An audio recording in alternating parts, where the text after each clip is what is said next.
Hello, everyone. Thank you so much for joining us for today's session. We're going to be getting started with our webinar in just a few minutes.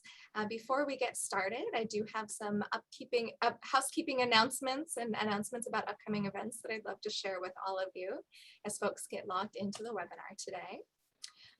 Upcoming, we have Tuesday, August 10th. We've partnered with Travis Cribbs and the Southern California NIOSH Education and Research Center for a free webinar on permeation through disposable nitrile gloves, gun cleaning solvents, and gunshot residue. On Wednesday, August 18th, we've partnered with Colleen Brentz, PhD in APE, and Mountain and Plains Education and Research Center for a free webinar on hazards in the craft brewing industry, understanding injuries through workers' compensation data. And on Wednesday, September 1st, we'll be joined by Rebecca K. Wortman and Janet Thorlton for a webinar on supporting surgical smoke evacuation legislation through a policy analysis. Dr. Holm has also let me know that the NIEHS Partnerships for Environmental Public Health also just released a wildfire podcast. So I'll be putting that link in the chat if anyone is interested in checking that out after our webinar today.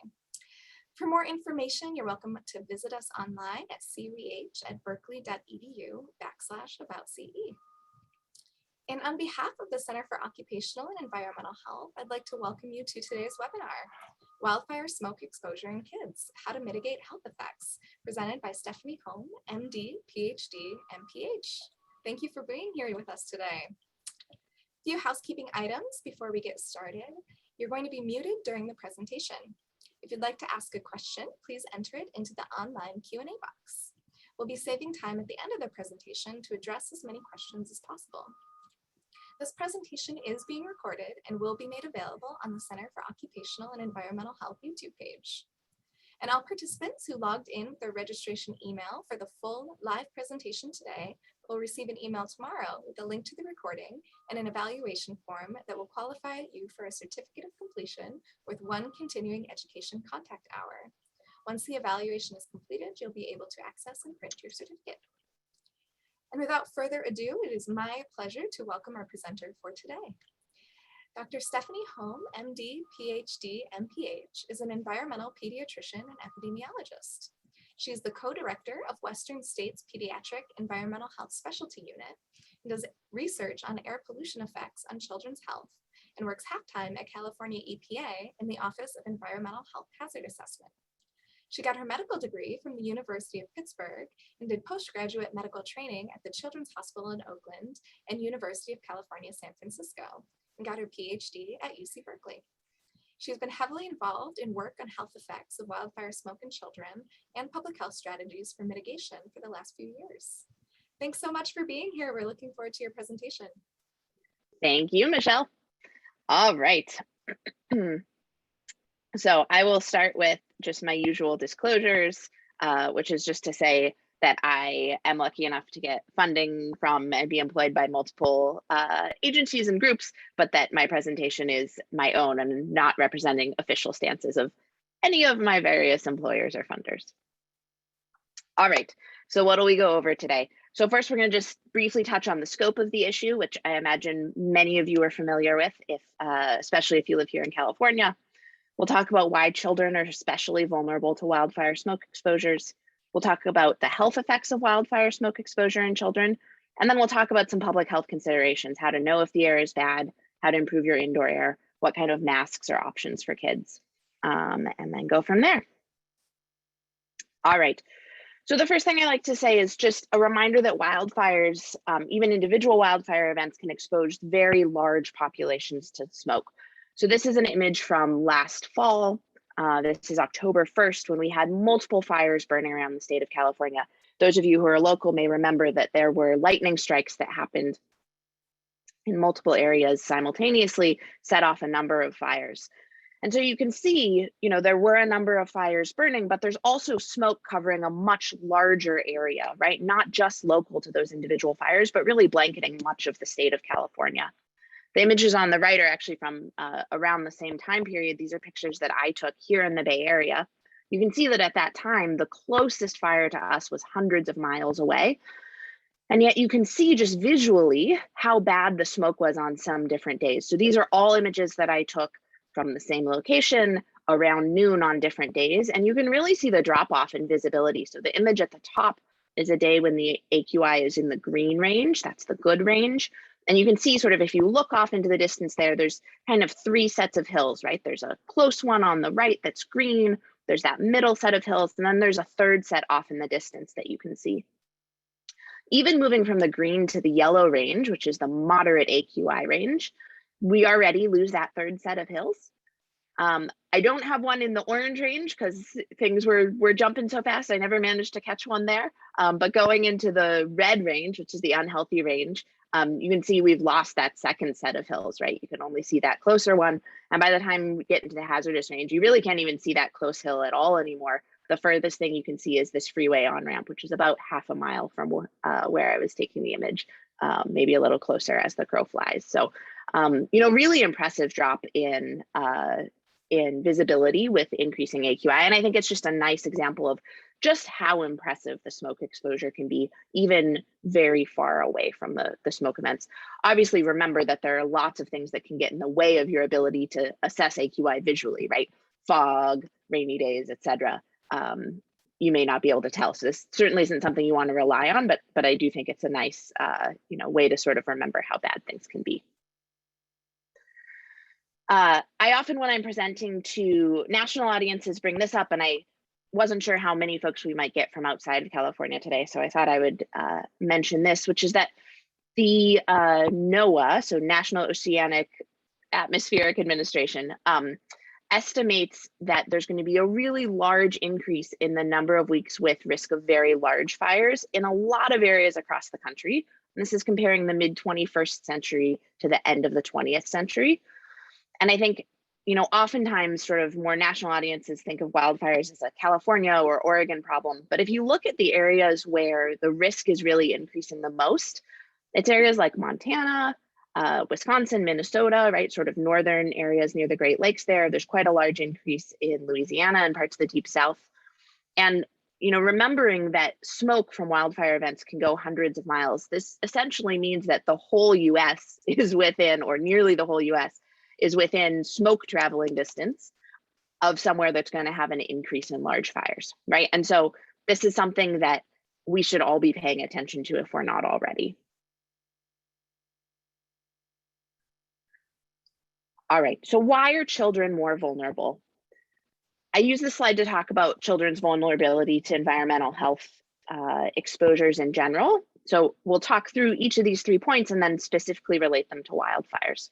So the first is that children have differences in physiology that increase the dose of a pollutant that they get. So for example, for wildfire smoke and really any airborne exposure, children breathe more air relative to their body size than adults do, right? So if you're a medical person, that's the minute per kilo minute ventilation, right? You're taking in more air relative to your size. And so if you think about that in terms of sort of your ability to deal with a toxicant, children are getting a much higher load relative to their size than adults are. The second is that children have unique windows of growth and development. So, we adults change somewhat over time, but much less than a child, right? If you think about how much my 7-year-old daughter has changed since the start of the pandemic, for example, that's much more than what I've changed during that time. Weight gain aside.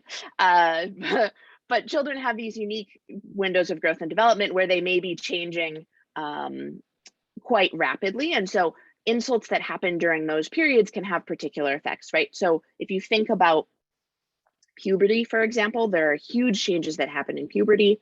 If you think about periods where children are in utero, there are huge changes that happen then. And just in general, children are changing and growing more than adults. And then the third is that kids have behaviors and preferences that increase their exposure to environmental toxicants. So in the case of wildfire smoke, the biggest one is that kids actually spend more time outdoors and run around more than adults do. And on the whole, that's a really good thing, right? We want kids being active and we want them being outdoors, but that means that they're actually likely to get more exposure to outdoor air pollutants than adults are.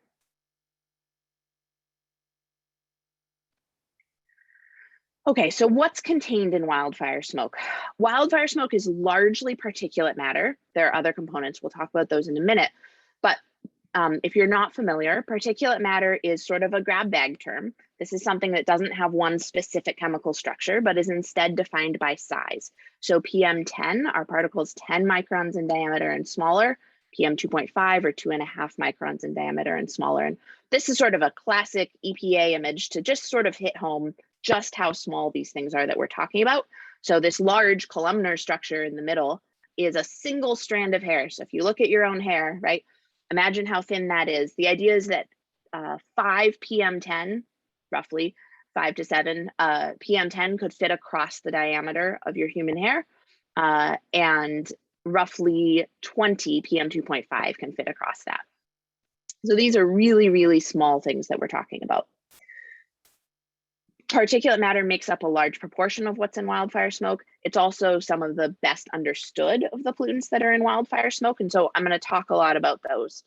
That being said, especially as wildfires hit what people often call the WUI, which is a very funny term, it stands for the wildland urban interface. Especially as wildfires hit that interface, there may be more components of the smoke that are less well understood. So that can include things like volatile organic compounds. That can include things like airborne lead, right? As all of these things in our cities burn, there are lots of other components that can be released. That's definitely an area we're still learning a lot more about. There was an interesting report released by CARB, the California Air Resources Board, just in the last couple of weeks, showing that during the Camp Fire in 2018, elevated airborne lead concentrations were measured as far away as San Jose. And so that's really interesting and definitely something that we should all be concerned about. But as I said, I'm going to focus mostly on particulate matter because it's the component that's best understood. All right, so what do we know about effects of particulate matter exposure from other research in air pollution, research during non-wildfire smoke times? So we know that particulate matter can have substantial respiratory effects. That includes things like increasing asthma exacerbations, potentially increasing the risk of developing asthma in the first place, increasing respiratory infections like pneumonia, bronchitis, those sorts of things. There's data showing that increased particulate matter exposure can have metabolic and growth effects. So things like being associated with higher BMI, changes in blood pressure, changes in insulin sensitivity. There are known neurocognitive effects. So things like decreases in IQ associated with particulate matter exposure. And then particulate matter is also a known carcinogen. And so, you can have an increase in lifetime cancer risk associated with exposure to particulate matter. What do we know specifically from studies during wildfire smoke times? So there are fewer of these, as you might expect, but there are some. Similar to what we know from particulate matter research more generally, there's a fair bit of data showing that there are both upper and lower respiratory effects. So when I say upper respiratory effects, I mean the kind of things that you've probably all experienced during wildfire smoke events: itchy eyes, sore throat, sneezing, also an increase in upper respiratory infections like colds. And those, there are decent data to show that in kids especially, although likely also in adults, that there's a dose response relationship there, that the longer you're exposed, the more likely it is that you'll have those kinds of symptoms. And that makes sense, right? That's sort of common sense, but we've also got data to back it up. There's also an increase in asthma exacerbations. So that means in kids who already have asthma, there's a higher risk of having asthma symptoms during wildfire smoke times. And that's been well enough studied that we're sort of starting to look at which groups are at particular risk, sort of which subgroups within kids with asthma have the most risk. And so there have been a couple recent studies looking at that have shown that kids who are the youngest asthmatics, maybe even some of those kids that are what we would call early wheezers and not truly asthmatic yet, and kids with higher BMI might be at particular risk during wildfire smoke events. And then there's also increases in lower respiratory infections, things like pneumonia and bronchitis, specifically associated with wildfire smoke exposure. There are also a couple of studies that have started to suggest that there may be effects during pregnancy. So if a pregnant parent is exposed to wildfire smoke during pregnancy, there may be increased chance of lower birth weight and an increased chance of preterm birth associated with exposure anytime during pregnancy. That's less well studied, but there are a couple of studies in that area and enough that I'm concerned.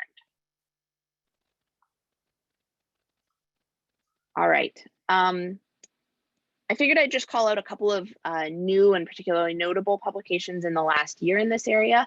There have been a couple studies that have suggested that wildfire PM may have particularly strong effects compared to other particulate matter. This one in particular, the Aguilera et al. 2021, got a lot of coverage in the popular press, looking at PM associated with wildfire compared to sort of a general measure of PM overall. And they found particularly strong effects for the wildfire associated PM on respiratory visits to a children's hospital. There have been some studies looking at other outcomes. So for example, Fadadu et al. Is a paper that associated wildfire PM 2.5 with clinic visits for atopic dermatitis. It's often called eczema, and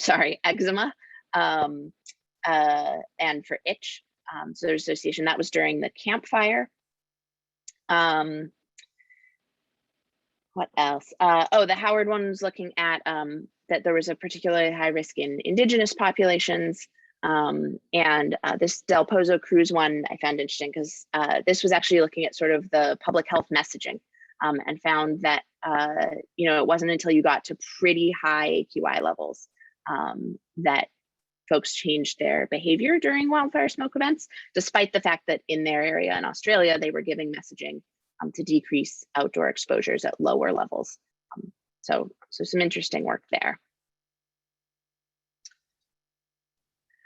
Last, I just wanted to call your attention to, and I apologize, this isn't up yet. I was hoping it would be up by the time I gave this talk, but there was a workshop on wildfire smoke and children's health that happened in early May. It was led by US EPA, some of us at the PACEUs, and some Cal EPA folks, and we had participation from public health professionals, air quality professionals, school folks, a whole bunch of different stakeholders, really talking about, pardon me, really talking about ways that we can respond to wildfire smoke events to best protect children, both in terms of homes and schools and sort of what the options are there. There were a number of work groups that worked on some products in the lead up to that workshop and put together essentially some public health messages that can be adapted by different groups, different agencies that are evidence-based public health messages on how to decrease wildfire smoke exposure in children. Those things will be on the US EPA Wildfire Guide post-publication page very soon. So I'm showing you on the right, the Wildfire Guide post-publication update page. This is what it looks like. I don't know if you see this little children's health header and it says updates coming soon. So very soon, it's sort of in the middle of some bureaucratic processes, but there should be the work group products from that workshop that has messages that you can use and adapt to your population if you work in public health on mask use for children, on indoor air, on activity guidelines for schools. So hopefully some really useful stuff will be there very soon. All right, so let's talk a little bit about those responses. Now that we've covered some of the health effects for children, what are the different responses? I thought I'd start by just throwing the AQI up again. I've sort of referenced this already. And I'm guessing, especially as wildfire smoke has become more common, my experience is that lots of folks in this area are actually pretty familiar with this now. But the idea is that we have this scale. Green is good, yellow is moderate, orange is unhealthy for sensitive groups, and we get unhealthy, very unhealthy, hazardous. And so the idea is that the US EPA uses their high quality monitoring stations to measure a number of pollutants, but including particulate matter, and then create an AQI score based on the particulate matter levels. If you want to look up the AQI for your area, AirNow.gov, you can put in your zip code and it will show you what the current air quality is. And it gives you this little sort of guess I'll call it an odometer style reading. And it also gives you a forecast down at the bottom. Today, good air quality, tomorrow, whenever I happen to take this.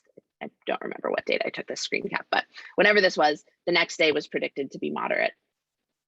Certainly if you're helping someone who's sort of less comfortable with scientific information and interpreting data, helping them figure out where to get their air quality information, this is the most straightforward place to point people.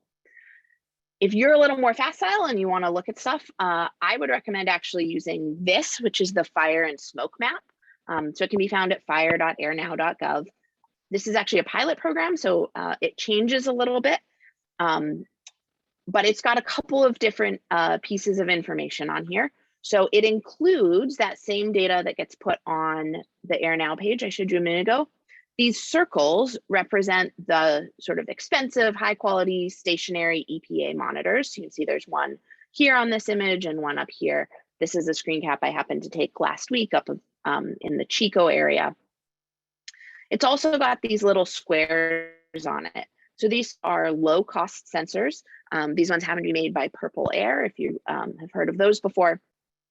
And so what this map does is it's integrating information from both the expensive EPA monitors and the low cost Purple Air sensors. And if you click on a particular one, that's what this arrow is to show you. I'm clicking on this guy. It'll pop up information to show you more information about that monitor at this time. So again, at the time I took this screen cap, that monitor was showing an orange, meaning it was unhealthy for sensitive groups, including children. It'll show you that same little odometer, like we saw on the AirNow page, but it also shows you a trend. So this is saying that right now this monitor is increasing to the red range. And if you click down, you see on the right here, there's this series of dots. It'll give you more information. When you get to the trend one, it gives you some more information here that the short-term trend at this low-cost sensor suggests that this PM 2.5 concentration is increasing toward the unhealthy range. So this is orange right now, but it's headed toward red, unhealthy. And these are colored. Let me go backwards. All of these dots are colored based on the AQI level. So you can see at that time when I took it, the sort of western outskirts of Chico were still in the green range, but then it was getting yellow, orange, red as you move towards Paradise. Just to let folks know, I definitely always would recommend using that US EPA page, but I often get questions about, well, if we're using Purple Air sensors on that US EPA page, why can't you just use the Purple Air map? So there are a couple reasons I'd suggest using the other one. One is that Purple Air's built-in correction factor, basically the way it turns their measurement into an AQI type reading, is much less accurate. You can select the US EPA conversion factor. That's what I've circled here. So that helps a bit. But the way they do their colors, I find actually a little bit misleading. So this was taken at the exact same time as that image up above. And you can see this monitor that was showing up orange is already showing up red on this one. Part of that has to do with the averaging time. So if you look here, you can see a 10-minute average. But part of it also has to do with the way they color things. So this looks like a very dark orange, this 92, but that's actually still in the moderate range, right? Moderate is 50 to 100. So for a couple of reasons, I think this one can be a bit more misleading. So I'd suggest using this fire.airnow.gov map. If you want to use one that gives you some better spatial sense, lets you see sort of within my area where the areas that are better air quality. If you lived in Chico at this moment, you were trying to decide where to take your kids to a park to play, you definitely want to go to the park that's over here on the west edge of Chico, not the one on the east edge. All right. So having talked a little bit about AQI and where you can get that information, let's talk next about indoor air quality. Improving your indoor air is the best thing that you can do to help protect yourself and children's health during wildfire events. And that includes both your indoor air at home, and if you're a school administrator or you have control over some other building, making sure that all of those buildings have the best indoor air quality that they can. So what determines how much of the outside air comes inside? There's really three things. So there's mechanical ventilation, right? Do you have some sort of HVAC system that's pushing air inside? There's natural ventilation, right? Have you opened windows? Have you opened doors? That'll allow air to come in. And then there's also infiltration. So there's some amount of air that comes into a building anyway, right? You can think of this as sort of like the leakiness of the building. And sometimes the response when there's bad outdoor air, like during a wildfire smoke event, people say, oh, well, no problem. I'm just gonna like shrink wrap my house, right? I'm gonna totally seal it down and stop all of these methods of air coming in, and then that won't be a problem. Well, the issue is if you stop all of those methods of air coming in, you'll actually have problems with pollution that's made indoors, and you'll have issues with moisture and mold. So that's not actually the solution that people think that it is.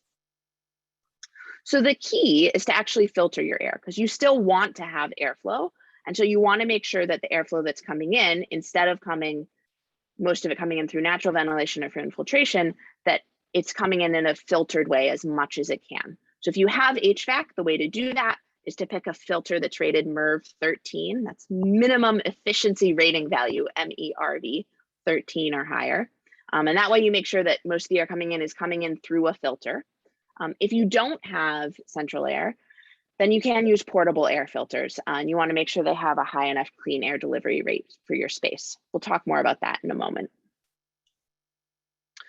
So just to recap, the difference between ventilation and filtration, right? Ventilation is exchanging air, and it's really important for decreasing air pollutant levels from indoor sources. We've talked a lot about ventilation in this last year in light of COVID, right? And in schools, improved ventilation has actually been associated with decreased absences and improved math and language performance. So there are real benefits to ventilating, even not talking about wildfire smoke, right? Just making sure that we're moving the usual pollutants around and ventilating to get things out. Filtration is important for filtering contaminants. So that can help decrease air pollutant levels from both indoor and outdoor sources, right? It can filter your air that's produced indoors, and it can also filter the air that's coming in from outdoors. And as I said a moment ago, that can either be a filter in an HVAC system or a standalone air cleaner. You want to make sure that those standalone cleaners are non-ozone producing, and I'll show you a resource in a minute for looking those up. In schools, improved filtration has been associated with decreases in asthma morbidity. So there's a group that calculated if they were to do sort of similar filtration interventions in the whole Detroit school district, they would expect there to be a 13% decrease in things like asthma exacerbations and visits to the school nurse and asthma absences in their school district. And then improved filtration has also been associated with higher test scores.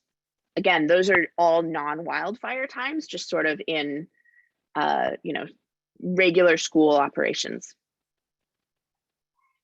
Specifically looking at studies during wildfires, there are fewer of them, partially just from a logistics standpoint. It's really hard to plan an intervention study that has to be able to, go at a moment's notice whenever the smoke hits.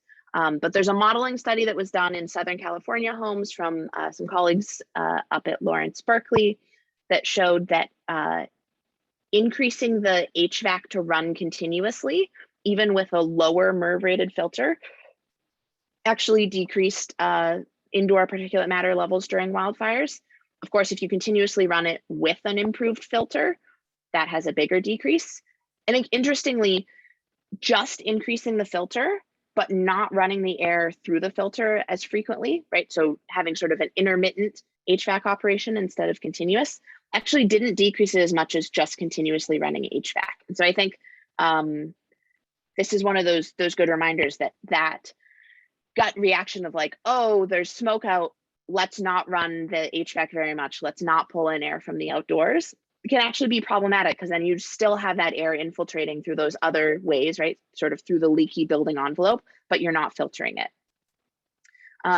Also improvements with a portable air filter, the use of a portable air filter without a central air system decreased particulate matter levels about 45%, obviously improved with use of a HVAC simultaneously. There's an older study about 20 years ago from the Hoopa Valley that tested a variety of different interventions during a wildfire smoke event and looked at health benefits. And interestingly, filtration in people's homes was the only intervention that had health benefits, including just leaving the smoky area, right? Completely going somewhere else. And those authors speculated that part of that might be that filtration is more sustainable, right? If you have especially long wildfire smoke events like we had last year, right? I couldn't have left my home for 6 weeks, left the entire state of California for 6 weeks to get away from the smoke, right? That just wouldn't have been feasible. But I can filter my indoor air for that long. And so that may well be part of the reason that that was seen.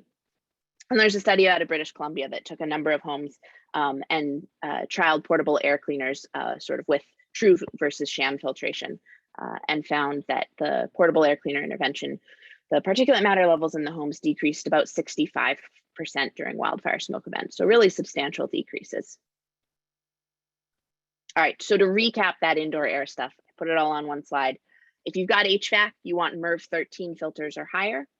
If you don't have HVAC and you need to use a portable air cleaner, or if you need to want to do that in addition, there's a nice resource from the California Air Resources Board talking about how to choose portable air cleaners and how to make sure that you're avoiding ozone generating ones.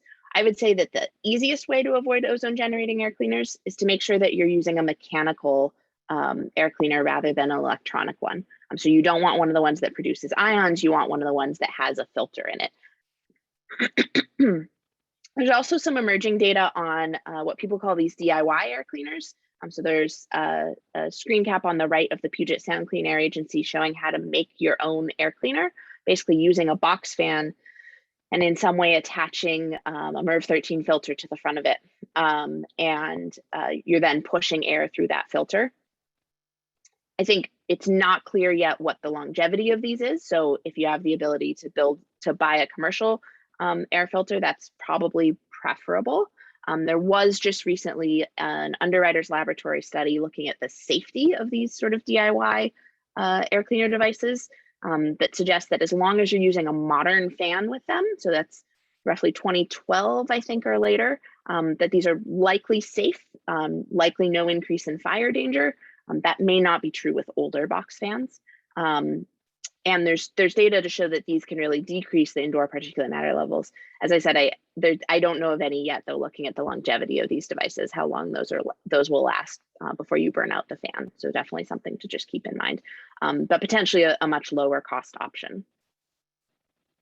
The other thing is, if you don't have the ability to make your own indoor air clean at home, it's really good to know where to find a cleaner air shelter. I think one good way to do that is to just know what air district you're in. So this is a map on the right of the air districts in California. Oftentimes the air district web pages will put information about clean air shelters, and then also local news sources. So this is a screen cap of last fall, for example, with information on clean air centers in Oakland. I know that CARB, the California Air Resources Board, is working on sort of a centralized place of information for clean air shelters, but I think that's still in progress at this point.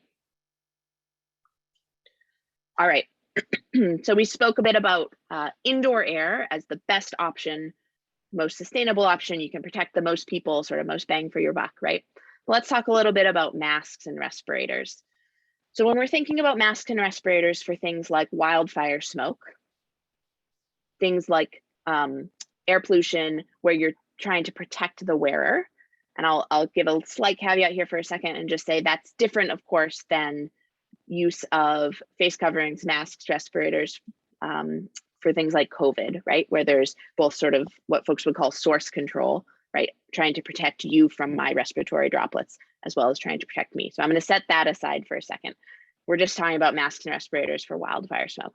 So in this setting, there are two things to think about. There's the filtration, that's how many of the particles can pass through the material, and then the leakage, right? How many of the particles can pass around the material. All right, with that framework in mind, let's talk about different kinds of masks. So on the left is an image of myself and my family wearing cloth masks early in the COVID pandemic. And these are useful for decreasing transmission of infectious droplets, right? But for some fabric types, PM 2.5 concentration might actually be higher inside the mask. There is at least one study that demonstrated some concentrating effects from some fabrics for these fine particles. And there are multiple studies showing that there's huge variation in how much cloth can filter. And that's not surprising, right? Like if I walk into Joann Fabrics or I walk into Michael's or one of these places, it's not as though I can say, yes, I want the fabric that filters 95% of particles. Please point me to that aisle, right? That's not how our fabric is designed or manufactured. And so there's just this huge variety. And so what I say to folks is I would not depend on cloth masks for protection. Is it possible that some might give you some protection? Definitely possible, but there's no third-party organization that's able to tell you how much protection. And so I absolutely would not rely on cloth masks for protection from wildfire smoke. Medical masks or surgical masks, these are these multi-layer, non-woven, disposable masks. When NIOSH has done testing of these, the average decreases in exposure to small particles is somewhere in the range of 15 to 40%. Other groups that have tested these kinds of masks have found decreases of 33 to 60%. It's quite a wide range. There's only one study I know of that's looked specifically at surgical masks for children. That one found a decrease in exposure of actually 66% or more. I think the reason that one was so much was they had nurses actually putting these on kids. And these were surgical masks that instead of having the ear loops, like is most common, had ties that tied to the back of the head, and they were tied on pretty snugly. And so I think a big reason that this exposure decrease was so much more than what was found in some of these other studies I mentioned, is just that the fit was much better, right? So if we think back to my slide with fit and then leakage, if you decrease the leakage a lot, you're going to have less exposure. And then the third kind of, I'll say in air quotes, mask, because industrial hygienists will appropriately have a conniption if I call this a mask. The third type of thing to consider is a respirator. And N95s are one type of respirator, if you're familiar with that term. The use of respirators in the general public is quite different than the use in, for example, a worker population, where many of us are used to thinking about these. The biggest difference is that you're then using a respirator outside of what we would call a respiratory protection program, right? So workplaces have these programs that, in addition to doing things like fit testing and medical evaluations, they have to do training and all of this, right? So when we're thinking about use of respirators by the general public, we're thinking about this in the absence of fit testing. So there's a 2007 NIOSH paper, there's a couple others as well, looking at the use of respirators in adults without fit testing. Certainly these N95 respirators do not perform as well unfit tested as they do fit tested. That's not a surprise to anyone. But overall, the 95th percentile for filtering face piece respirators, like N95s, was 70%, meaning that 95% of them filtered at least 70% of the particles. In children specifically, there have just been a couple of studies. There was one done in Dutch children using actually an FFP2, which is the European equivalent of an N95. Those children had 92 to 97% decreases in exposure. This is the same study, the surgical mask study I mentioned above. So again, these were secured very snugly to these kids. There's also the first ever study looking specifically at a respirator designed for kids in Singapore 2 years ago now. And they were able to achieve what's called a quantitative mask fit, meaning they were able to do fit testing with these kids and get a mask fit in a respirator designed for kids. Take with a grain of salt, of course, because this is a manufacturer's proprietary data. But 3M has also shared that they have some proprietary data on N95 or FFP2 testing in children in other countries that suggests that with products designed specifically for children, you can get good fits. Obviously, those don't exist in the US market right now. All right, so this is a summary graphic that we've put together at the Western States PASU. We have a version of this that's available on our webpage. The idea here is we wanted to just sort of compare and contrast for folks. If there's wildfire smoke outside and it's creating unhealthy conditions, how much benefit can you get from these different kinds of masks? We don't have cloth on here at all, because as I said, I do not recommend relying on cloth face masks for protection from wildfire smoke. Medical masks will give about, being conservative, probably a 20-ish% reduction in exposure. And so if you're in the unhealthy range, the medical mask will bring you lower within the unhealthy range. If you're at the very bottom of the unhealthy range, you might actually get into the unhealthy for sensitive groups. A NIOSH N95 mask, one that's not fit tested, we would still expect to have somewhere in the ballpark of about an 80% reduction in exposure. And so that'll bring you down to the moderate range in unhealthy conditions. That's still not as good as what you would expect with a fit tested N95, right? if you were able to be fit tested and be a worker in a protection program, all of that, you would expect to be able to get to the good range from unhealthy, but it's still better than nothing, right? An 80% reduction is still substantial. As I said, we have a version of this on our webpage. The one on the webpage does not have the fit tested graphic on it. And that's just because for the general public, those aren't available, right? So, but I think for an audience like you guys, where there are likely many, many industrial hygienists listening, I wanted to just sort of put this on here as that's an anchor point that people are familiar with. We also have some infographics on our webpage at the Western States PACU, sort of on overall how to reduce wildfire smoke exposure for kids. So this is stuff that we've talked about today. The top row is sort of the general advice, which is either to go somewhere without smoke or to improve your indoor air, right? So you can have some decrease by going inside and shutting windows, but not that much, right? Because you really are better to filter. And so that's why you want to use HVAC with a MERV 13 filter or a portable HEPA filter. And then the reminder that for short periods of time, masks may be beneficial. Whoops, masks may be beneficial as well. So wearing a small size NIOSH N95, you would expect somewhere in the range of about an 80% reduction, wearing a medical mask somewhere in the range of about a 20%. A lot of children, especially older, like school-age children, can actually fit an adult small NIOSH N95 mask. But it's, again, of course, really variable based on face shape and size and all of that kind of stuff. You can also have some decreases based on just recirculating the air in your car. This graphic's available on our webpage, as well as the same information in another format, depending on what you like in terms of your aesthetics. As I mentioned, we have a number of resources on our webpage. This is what the wildfire page looks like. So there's a number of different fact sheets and videos and all of that. My mouse is misbehaving. Apologies, friends. So you can see our webpage there. We've also got a Twitter handle where we advertise a lot of our stuff. Very soon, we have a new Story of Health chapter being released. So the Story of Health is a continuing education course for health professionals of all various kinds. It uses fictional stories to talk about how the environment affects health and disease and well-being. We've got a number of chapters available already. You can see on the left there, we've got asthma, developmental disabilities, leukemia, reproductive health, cognitive decline, with CE credit available for all those. And we have this new wildfire health impacts story that is going to be released, I think, sometime within the next couple of weeks, that will have free CE credits through the CDC, covering, again, a lot of this information that I've talked about today, as well as ways of, if you're a medical provider, how to prepare your office for wildfire events, and think about, all of these different components we've been talking about. All right, so just to wrap up before I take questions, so there are a number of health effects from wildfire smoke. Those can reach a large population, like we talked about at the start. Children are uniquely vulnerable because of their differences in physiology, their ongoing development, and the fact that they have behavioral differences compared to adults. The best described health effects for children during wildfire smoke events are respiratory, but we're definitely learning more and more about other effects as time goes on.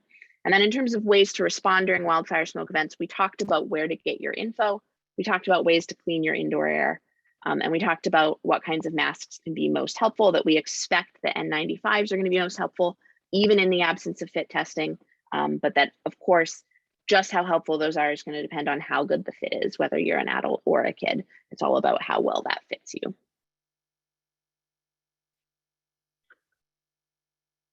All right, Michelle, would you like me to stop my share to do questions? What would be better? Totally up to you. Let's do that for now. All right, awesome. Well, we do have some questions rolling in. So at this time, if you have any questions, please do feel free to enter them into the online Q&A box. We prefer them in the Q&A versus the chat, just because the chat can get a bit busy. So if you want to make sure we see your question, the Q&A box is the way to go. We have a couple of follow-up questions related to N95s. Is there a way to do a quasi-fit test for an N95 mask at home if you don't have, the fit testing available through an employer? Yeah, really good question. So there's not a way to truly do a fit test, But what I would recommend doing is doing what we call a seal check. And we actually, on that page that I showed you for the PACU, have a little graphic on how to do a seal check with kids. Basically, the idea is that as you put it on, you should be able to, if you take a deep breath in or have your child take a deep breath in, you should be able to see the mask sort of suck in towards the face a little bit. And if you exhale somewhat forcefully, not, you're not the big bad wolf blowing down the house, but somewhat forcefully, right? You should see the mask push out a little bit. And what you can do is you can sort of feel around the edges as you do that and feel for air pushing out around the edge or being pulled in. And if you feel that leakage, you want to sort of adjust and make sure you've pushed down the nose piece well, adjust the positioning of the straps to try and see if you can get a better seal. Great, thank you. This actually leads into another question. Someone was wondering, in terms of data on the efficiency of user-conducted seal set tests, is there any data that you've seen or research on the efficiency of doing those user seal tests? So good question. There is some data in adults, and it's really variable depending on the scenario, partially because I'll say, especially in things like emergencies, often the information isn't getting to people super well. So there's a study, for example, describing N95 use by the public in post-Katrina cleanup, showing that like a huge portion of people were wearing them upside down with the nose clipped by their chin, and these sorts of like major fit issues. I don't know of any studies looking specifically at those kinds of seal checks for children, because this is just an area that hasn't been studied that much. As I sort of alluded to in the presentation, there's enough information to think that children are probably similarly protected using N95s as adults, especially as you get older children, sort of school-age children and older. But that, that's going to be entirely dependent on the fit. Unfortunately, different brands, there's no standard sizing, right? So different brands have small, medium, large, some just have small and large, some just have regular and large, and what's a regular versus a medium versus a small can be different between different brands. That's frustrating. I wish that weren't the case. But so sort of exploring and seeing what the smaller options are that you can find and trying them for your child and seeing what kind of fit you can get is the best advice I can give at this point. Hopefully in the future, some of that framework will change. Great, thank you so much. Someone added a note, in workplace settings, medical clearance is required for N95 wearers. Is there a risk that we should be thinking about if people with respiratory problems wear an N95 without being medically cleared first? So really good question. I think there are a number of things to consider. So one is that there's not actually a lot of data on what exactly is needed for respiratory clearance. There's a lot of sort of reliance on the fact that if someone's healthy enough to work, they're probably healthy enough to be respiratorily cleared. And that's tough because it means that there's not sort of specific things that we can look at or point to.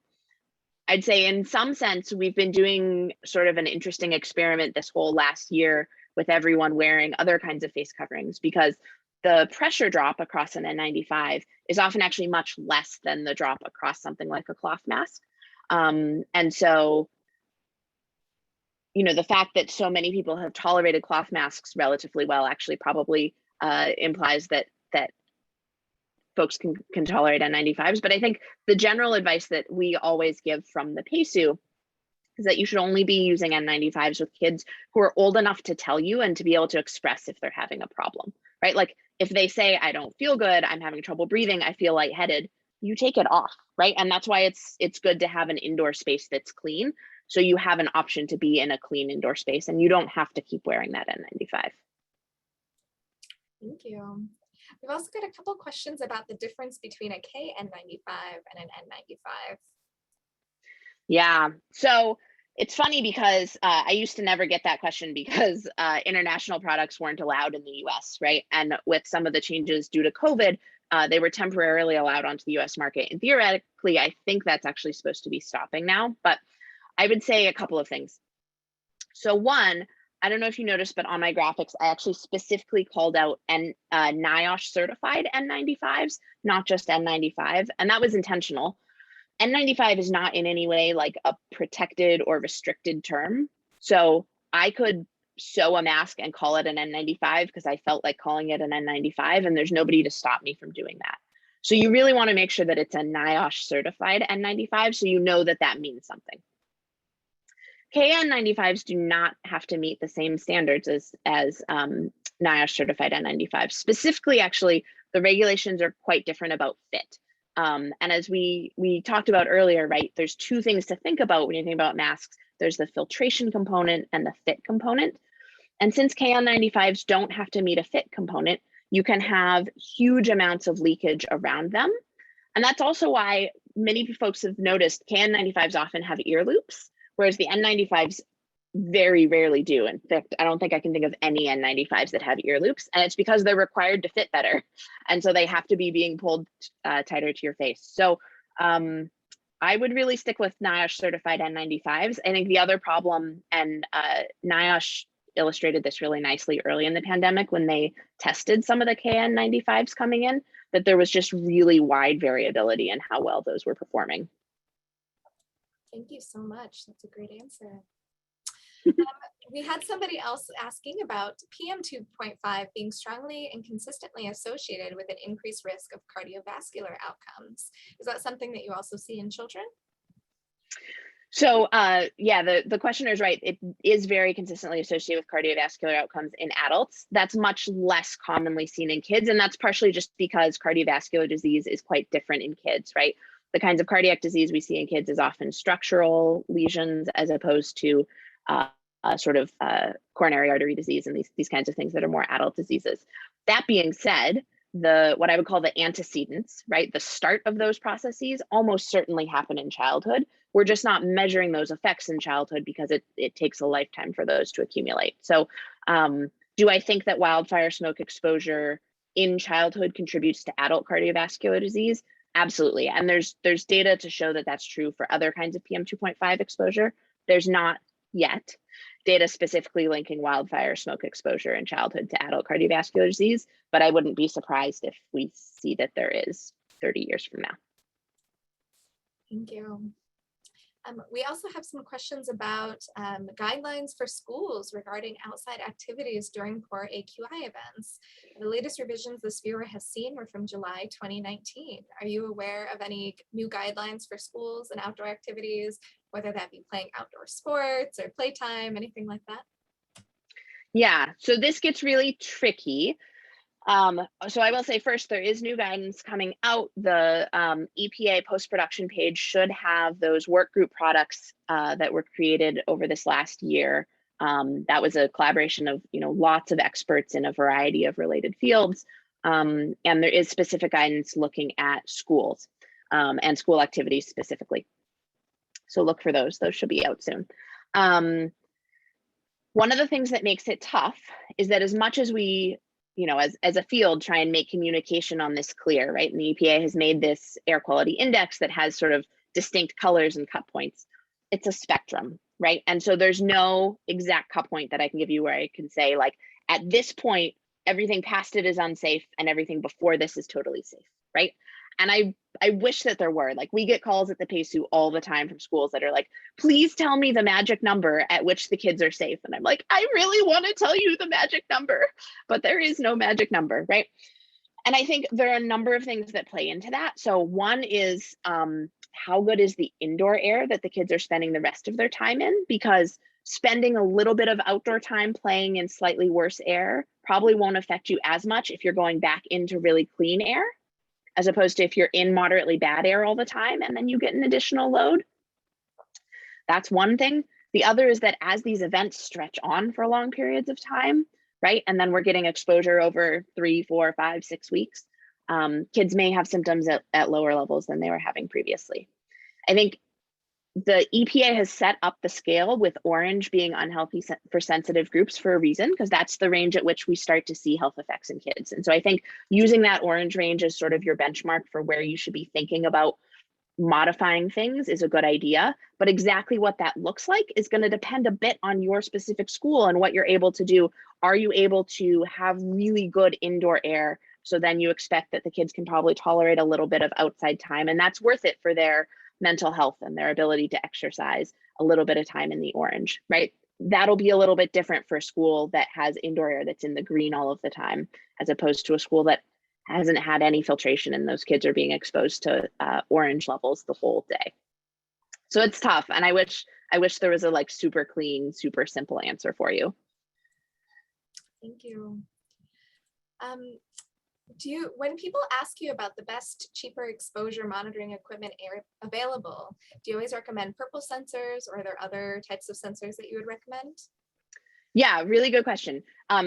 So what I always recommend is that you want to look for something that's been evaluated by a third party, right? Because any manufacturer has plenty of incentive to tell you that their product is great. And so what I always do is the South Coast Air Monitoring District in Southern California has a program they call the Air Quality, oh gosh, can I remember the acronym? Air Quality Sensor Performance Evaluation Center. It's AQ-SPEC, AQ-SPEC. And they do evaluations of low-cost sensors. And so what I recommend, and I'm happy if folks have specific questions about this to follow up with folks, what I recommend is looking at their evaluations and looking for the R-squared value. Basically what they do is they compare these low-cost sensors to the expensive fancy EPA monitors and calculate a coefficient of variation. So looking at the R-squared value, seeing how closely the measurements from the low-cost sensor track with the measurements from the high-quality sensor. And so you want one that has a really high R-squared, that those measurements track really well. The thing to remember is that what you're looking for, though, there is precision, that it's following very closely, not necessarily accuracy. So it doesn't necessarily mean that 100 measured with a low-cost sensor is exactly 100 from a high-quality sensor. And so what I always recommend people do, I have a whole other lecture that I give on this, so I apologize because I'm like cramming it into a 2-minute answer, but what I always recommend people do is use those low-cost sensors for trending. So they're really useful, like if you have an indoor and an outdoor at your home or at your school, right? To be able to see the difference between those two numbers, super useful for that, but not necessarily to say like, aha, it is exactly 100 right now, or it is exactly 112 right now, right? So using those as comparisons over time or over space, as opposed to trusting a specific number. There's a reason those cost less, right? It's really useful, but it's not giving you the same quality of information as these thousands of dollar sensors that the EPA uses. Great, thank you. We have another person here that their group is going to be doing statewide educational materials for parents of young children. Is there a danger in advising using N95 masks with adequate information on how to fit them? Really good question. So what we've been doing at the PACU, and you're welcome, our materials are all public, you're welcome to take a look at them. We have a slide about safety where we say that kids should be over 2 and also able to describe if they're having problems. Sort of just what I said, the fail safe is if your kid is saying that they're having problems, you take it off. And so you shouldn't be using this with a kid who's not yet either old enough or mature enough or verbal enough to be able to tell you if they're having problems. Thank you so much. We are coming to the close of our webinar today. I know there are a few questions we didn't get to, so my apologies for that, but thank you so much for your engagement for everyone today. I'd like to end with just one last question on how COVID complicates the decision-making around outdoor activities during poor air quality events. Do you have any parting thoughts on how to weigh COVID and wildfire exposure indoor, outdoor that you'd like to share with the group? Absolutely. So we get this question a lot at the PACU, and my general response is to always suggest a reframe, which is that I actually want us to focus on indoor air quality for both, right? And so if you're focusing on filtration, that's going to help with COVID and it's going to help with wildfire. And so we've got this great opportunity where people are actually really interested in ventilation and filtration right now in a way that we haven't always gotten this kind of attention. And so this is a really unique opportunity, and I think it's worth using this chance and using, frankly, there's a lot of funds available to schools for doing things like ventilation and filtration upgrades because of COVID, using that opportunity to make these improvements that will help with COVID, that will help with wildfires, and help with just ongoing air pollution exposure and have a number of benefits for our kids. Well, thank you so much for joining us today. Thank you for your time. Thank you to our attendees for all of these excellent questions in this discussion today. A reminder, we will have an email sent to all of you tomorrow afternoon, and that'll include the webinar recording and an evaluation link for those of you who logged into the live webinar today. You can be sure to check out our website for more information and to see more about upcoming events, and that's coeh@berkeley.edu/about-CE. And we will also be including a link to today's presentation as well. So you'll be able to see the links and the scans and the resources in that presentation PowerPoint. That'll all be updated on the website by the time you all get your evaluation and follow-up email tomorrow. So thank you so much, Dr. Holm. We really appreciate your time, and have a great day, everyone. Thanks for having me, Michelle. Bye, everybody. Thanks for joining.